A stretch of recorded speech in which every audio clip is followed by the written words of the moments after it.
Hello guys, I'm starting a new series parallel with the Dinobat series and the Everready series, just for the sake of variety.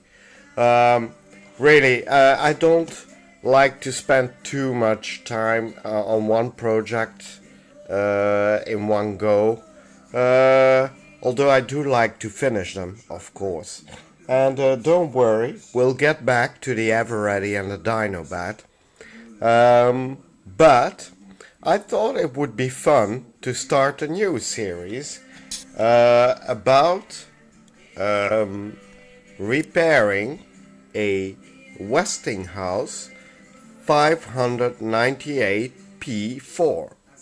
So in effect, the model you see before, standing before you. Now, this radio is sort of a bit of a freak, you could say.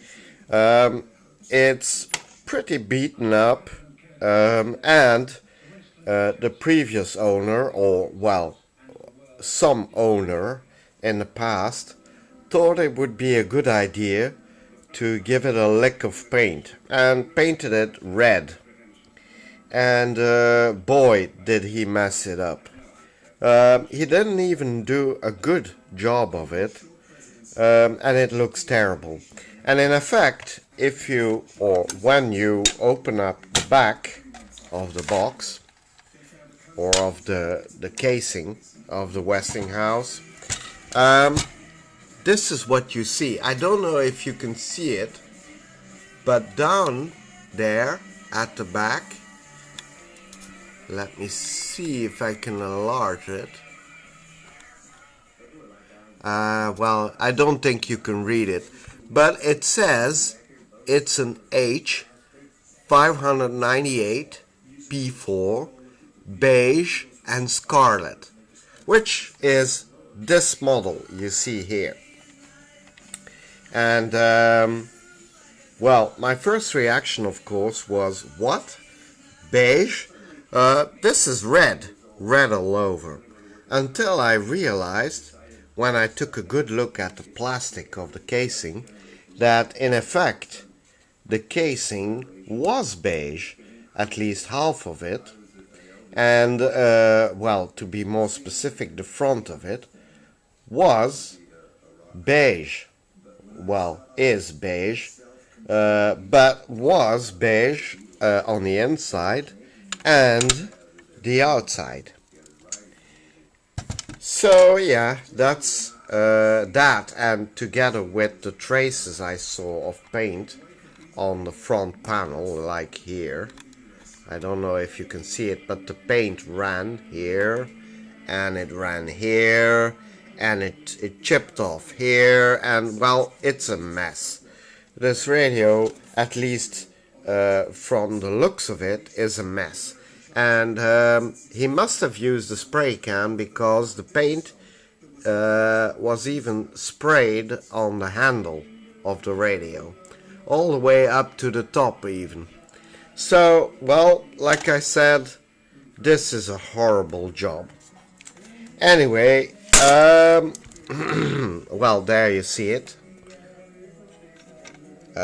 It's an HP H-598P4. And it's serial 830,842. So, which would say that there were at least 831,000 of these built. The moment this was built, I don't know, but hang on, I'm reading. There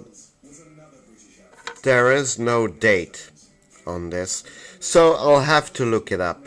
Anyways, since it's a portable radio with tubes in it, and you can see there are 4 mini tubes. You can see the mini tubes here. Well, there's 1, 2, 3, 4 mini tubes.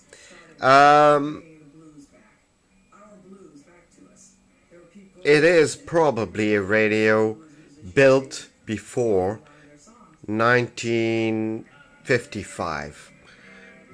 My guess is because after that period, almost all manufacturers switched over to transistors. Anyway, this is the state I got it in. So let me pull out this wire here. So the fact that there is an electric wire supplied with this radio makes me believe that I might be able to run it from the mains instead of batteries, although it does have a battery connector, as you can see, something which resembles a mega-sized 9-volt battery, you could say, and well, maybe a 1.5-volt battery too. I wouldn't know. I have to look it up yet. I haven't read up on it yet, quite yet. Anyways, as you can see, the chassis is, I think, either copper or copper painted steel. That too I'll have to find out. The chassis itself, well, it looks okay, except for a few rust spots and where the acid of the batteries must have done its work. I think aside from that, the electronics of the radio look okay.